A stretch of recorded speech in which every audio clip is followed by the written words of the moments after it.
How many times have you been told this? And was it said like it was a bad thing? Let's be honest. All right, so we're in day 2 of the challenge, the Stop Playing Small challenge. And we're going to talk about something real today. We're not going to talk about strategy. We're not going to talk about business. We're not going to talk about proposals. But we are going to talk about something that's been running your life since you were a child and you probably didn't even know it. So I'm going to ask you again, what comes up in you when you think about someone calling you selfish? If you've ever been called selfish, especially if you have like siblings and they called you selfish or you're known as the selfish one, what tell me what that's like. And let's unpack that because this is one of the beliefs that's keeping you playing small, that's keeping you stuck. And yes, for some of us, is even keeping us burnt out and broke. So let me take you back for a second. Okay. You're in your room, you're playing with your toy, or maybe you're outside with you're playing in the backyard or the front yard. Think about your childhood and think about one of the earliest memories. For a lot of us, it was a cousin who came over, or maybe the next door neighbor, that kid came over to play with you. And as the kid walks in, you're playing with your Barbie doll or your Cabbage Patch doll or whatever it is that you're playing with. And boom, an adult says, "Oh, give them that toy and let them play with it. Be nice, share."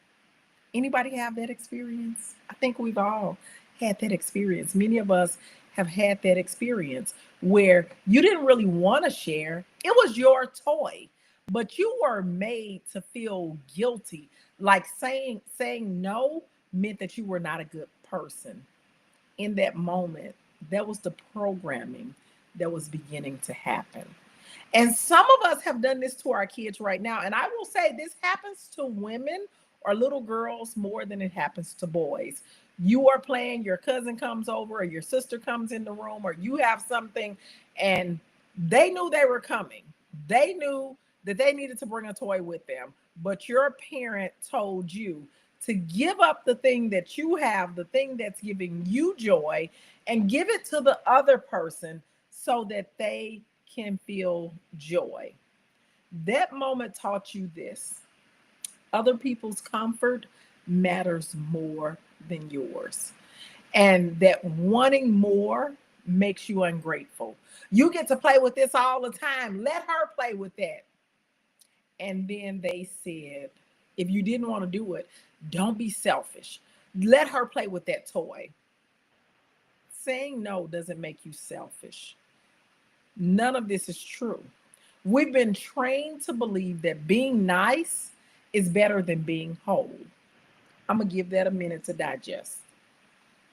Yep, we have been trained as little girls that grow up into grown women, adults, that being nice is better than being whole, and that being selfless is a virtue, even when it leaves you depleted. I want you to think about that. So now I want you to fast forward to today. I want you to come to today. How does that programming show up? You say yes when you really mean no.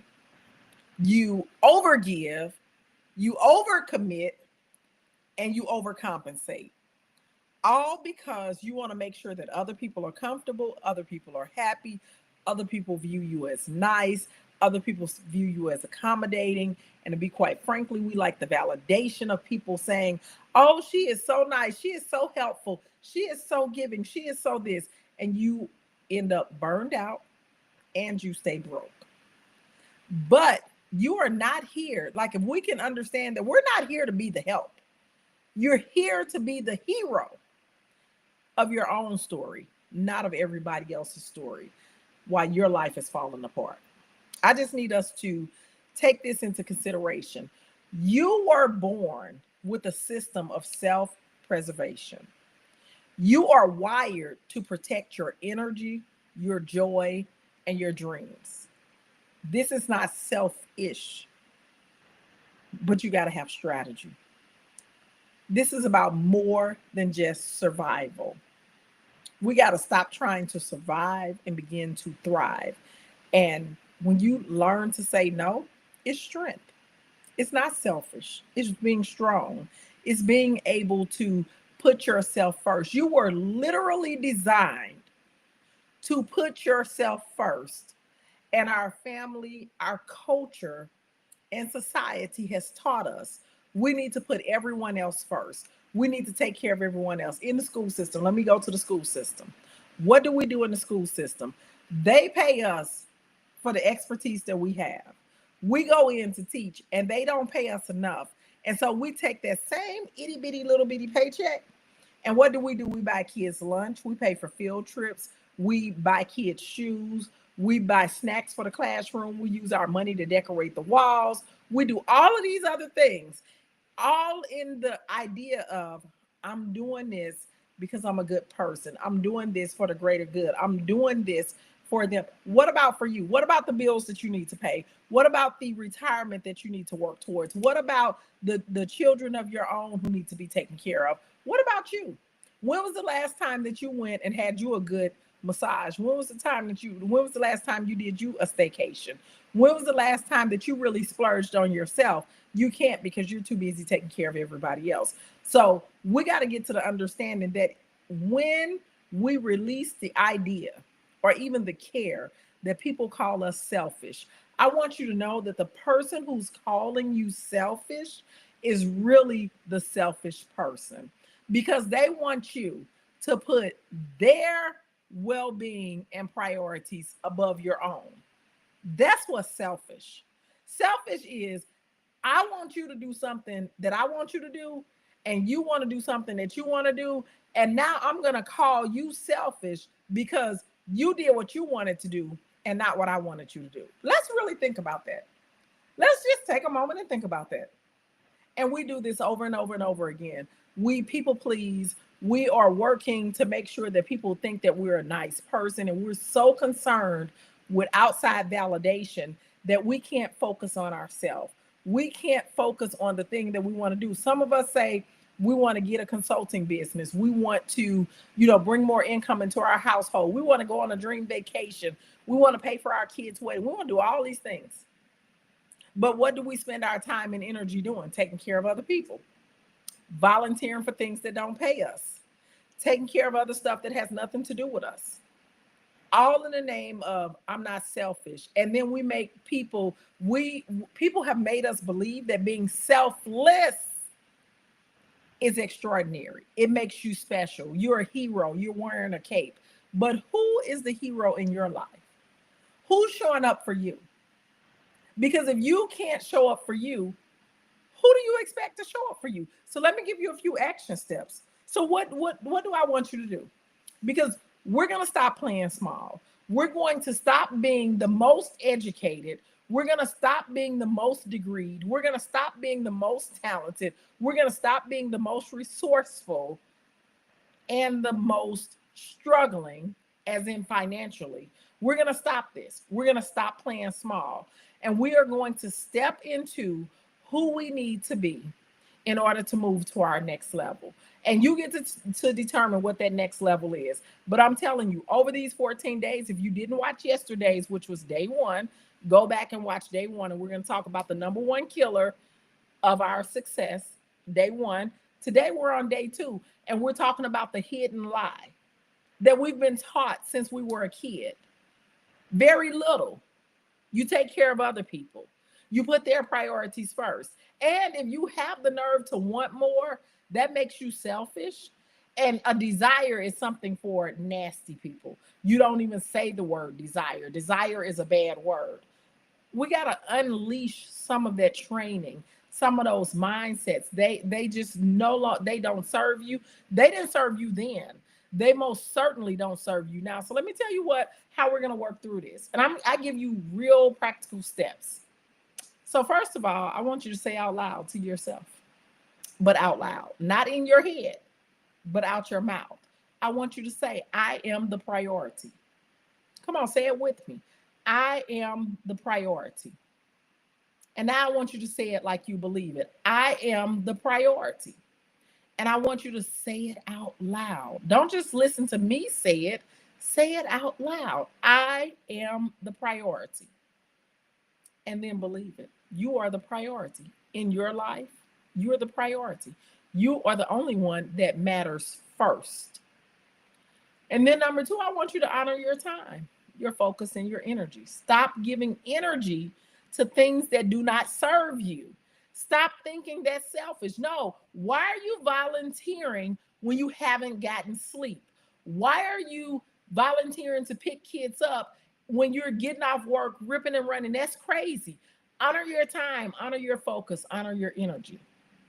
And then number three, if we can understand, and this is biblical, you are supposed to give from your overflow, not from depletion. If your cup is half full, you should not be giving anything from that cup. Your cup isn't even full yet. You need to give from your overflow. That means that your cup is full. There's stuff flowing over. I can give you the stuff that's flowing over, but you're not supposed to be giving the stuff that's in the cup.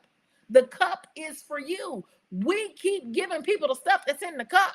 The cup is for you. Give from your overflow. You cannot give what you do not have. And we continue to do it, try to do it, work to do it. And it's killing you. It's breaking you and it's keeping you broke. And then the last thing I want you to do is start saying no, not from spite, but out of self-respect. We teach people how to treat us. And you need to be able to say no. And when I say you need to be able to say no, a lot of us don't know that no is a complete sentence. But how about this? I need to say no to you in order to say yes to myself. How about that? How about we say that? I need to say no to you in order to say yes to myself. I'm telling you what to say. Anybody who you say that to. So if your sister comes and says, hey, I need you to pick the kids up from school this evening, and you want to say no because you haven't gotten any sleep, you know you're tired, you got other things to do, you need to work in your business, and you already had a plan for what you were going to do with your time. And you say, I'm going to need to say no to you in order to say yes to myself. And she says, no, you don't understand. I really need you to do that. I need you to know that she doesn't care about you. She's the one that's selfish, not you. Because you have clearly said, I need to say no to you in order to say yes to myself. She doesn't respect you. Whoever it is, I'm just using sister as an example. You don't owe anyone your exhaustion. You don't owe anyone your exhaustion. You don't owe anyone your burnout. But you do owe yourself wholeness. And if they call you selfish for choosing you, let them. You know, Mel Robbins has a book that says let them, that's titled Let Them. It's the let them theory. Let them. When they say you are selfish, okay, I need to be the priority in my life. Let them. So if you're looking for an affirmation, say to yourself, I am not selfish for putting myself first. You are never selfish for putting yourself first. You are actually powerful because you do. It is you exude power when you put yourself as the priority. So I don't know if this is helping you, but I know the things that have held me back and how I was able to level up. And I talk to so many women, educators who are absolutely amazing, talented, gifted, resourceful, skilled, have multiple degrees, extremely skilled, and they play super small, this small. They don't believe that people will pay them for their services. They don't believe that what they have is valuable. They don't believe that they can live a different life. They are convinced that the only thing that they can do is work in the school and collect a check that is given to you by the school system. And anyone who is spiritual, who believes in a higher power, you could not believe that the good Lord said you can only get paid 24 times in 1 year. That's the limit to when you can get paid. I need you to adopt a new mindset. You got to be willing to unlearn some behaviors. And that myth, that hidden lie that you are selfish if you don't put other people before you, That's a lie. When the good Lord made you, you were made to self-preserve, to take care of yourself first. And it started very young, while we were very little, when our parents and family and friends and teachers said, "Oh, she's crying, give her your toy." When they said, "Oh, she just came in, let her have what you have." Absolutely not. Absolutely not. I remember my little niece Lauren, my little great niece Lauren. She was playing with her toy. She was playing. We were over at my mom's house, which is her grandmother, my mom. She's playing with her toy. She came to the house. Other kids came to the house. Everybody knew they were coming to the house. Lauren came with toys. She brought her little backpack. She had her little baby doll, her little mirror, her little comb. She had all types of little things in her little backpack. Okay. Hey there, Felicia. She said, "I'm adopting a new mindset." I sent you an email. Okay, I will check it. Okay. So she came prepared. And then my other niece came and she was unprepared. And so Lauren is just having a good time. She's on the floor. She's playing with her toys. And my other niece shows up.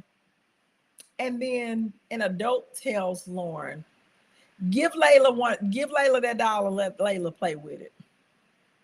And I almost broke my neck getting into that room to say absolutely not. And mind you, Lauren was already crying. She was like, "No, I brought this doll to play for myself. She needs to find her something else to play with." Lauren is very vocal, okay? She's very highly intelligent and has great verbal ability. So Lauren was crying and she was like, "No, I brought this for me to play with. She got to find her something else to play with." And they were telling her, "No, you need to share those toys."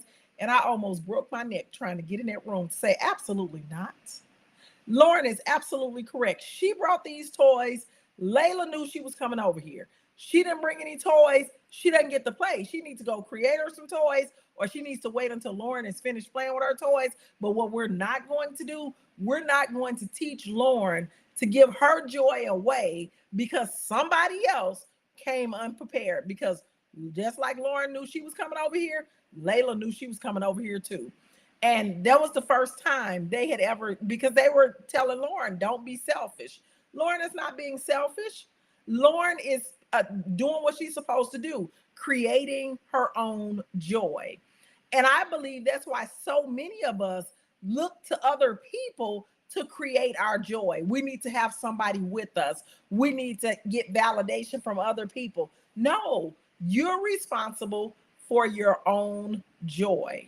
You're responsible for your own life. But we will hop up, we will go to save people in their life, but we won't save ourselves in our own. We're sitting back waiting on somebody to come in a white horse and come and save the day. Nobody's coming, dear.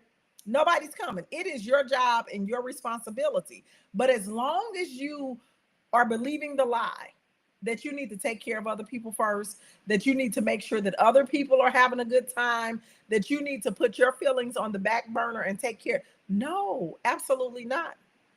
Absolutely not. And this is how we continue to play small. This is why we can't move forward in the workplace. This is why we don't go after promotion. School after hours says, "I know that's right." No, ma'am. No, ma'am. But I want us to know that it does not have to be that way. But until we can stop, really self-reflect on why is it that we do that? And why are we afraid to want more? Because we've been taught don't want more. We've been taught not to ask for more. Remember when you were growing up and your parents told you, "Don't you go next door and ask for nothing. If we don't have it, that means you can't have. You don't get it." It was a reason why they told you that, but that may not be true now. That's not the reality now. And now here we are. A lot of us are 40, 50, 60 years old, still living by those same principles. Those principles are going to keep you broke. They're going to keep you struggling. They're going to keep you behind, and they're going to keep you in the wrong place, which is the last place. So we got to let go of some of these mindsets. We got to let go of some of these beliefs, but you got to be willing to let them go. You are showing up as a very small version of yourself because you're scared that they're going to think you're too much. They're going to think you're too loud. They're going to think you do too much. Whatever it is that you're thinking, why are you even concerned about what they are thinking or what they will think or any of that? Why are you concerned? We got to let go of the idea that we don't want to be called selfish. For some of us, it breaks our heart to be called selfish. And then we work for the next 60, 90 days to do nice things to try to show that we're not selfish. That's not the way it's supposed to work, people. It's manipulation. You're being manipulated. You're being manipulated. All right, so Stanley. So I want us to know that we are in the midst. Hey there, Teach for the Culture. Hey, hey. So we're in the midst of manipulation. It is not. Stop thinking that it's an insult to be called selfish. Selfish means that you are putting yourself first. And as long as you're putting yourself first, you can focus on the things that you need to focus on. You can do the things that you need to do, and you can show up for yourself. But as long as we're busy showing up for other people, taking care of other people, and making everything else the priority, and especially for us women. And then once we have kids, it's over. The kids come before anything. It's not true, people. Because the other thing we don't want to be called is a bad parent. I'm just saying. The other thing that we don't want to be called is a bad parent. And so we give up our lives for our children. And then what does that do, y'all? That teaches your kid that they're supposed to give up their lives for their kids. And then what do we do for the women who still have a life and have kids and their kids are still maturing and growing up just fine? We talk about them. We judge them. Only to find out later on they were the ones doing the right thing and we were the ones doing the wrong thing. Because what did you create? You created another daughter who is now putting everybody else before herself. She's going to be burnt out. She's going to be stressed out. She's going to be broke. She's going to be miserable and all other things because that's what she was taught. That's what she saw. She saw us going to work to a job that we hate, that we're no longer satisfied at, that we've outgrown. And we teach them, you stay in toxic situations. You stay in bad situations. You still show up for all of the kids. You do all of the things. And then you put yourself last, even though they're not paying you enough, even though they don't value you, even though the principal talks crazy to you, whatever the situation is, we continue to show up. We continue to be a part of those situations. And we do it. And our hope is that somebody will see the value in what it is that we're doing, and they're going to give us a pat on the back. I advise you to pat yourself on the back. Pat yourself. Tell yourself you've done a good job. And quite frankly, it's okay to bow out gracefully should you need to. You don't have anything to prove to anybody. It's okay to say, I came and I conquered. Nobody said you have to stay for 30 years. If it's your goal to stay for 30 years, stay. Some people are built for 30-year careers in education. Other people are not. I will honestly tell you, I wasn't one of them. I was built to go in, make an impact, learn what I needed to learn, and go to the next journey. Some of us don't know when to leave. We become bitter. We become mean. I put myself first. I said, this is not good for my health. This is not good for my mental health. This is not good for my family. This is not good for my time. This is not good for me. Deuces, I'm out. And then we're worried about, well, what they gonna say? They gonna think you got fired. They gonna think you quit. Why are you worried about that? Don't be worried about that. Because you know the truth. And even if you did get fired, guess what? People get fired from jobs. That's not anything abnormal. That just means that you're not a perfect person. It's okay. We don't have to be perfect. But what we do need to be, all of us need to be a bit more selfish. We need to put ourselves first. We need to figure out what it is that we want and then multiply it times 10. Because we don't want enough. We don't desire enough. We've decided that this is the most that we can have. This is the greatest level that we can get to. And I'm here to tell you that's not true. That's not true.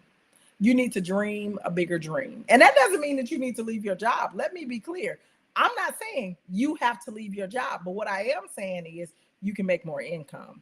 And if you're not happy at your job, do something about it. If it's stressing you out, whatever it is, however you are playing small and not showing up as the highest version of yourself, You need to figure out why and change it. So join me for the next 12 days. We did day 1 yesterday, day 2 today. We're doing a 14-day challenge to stop playing small.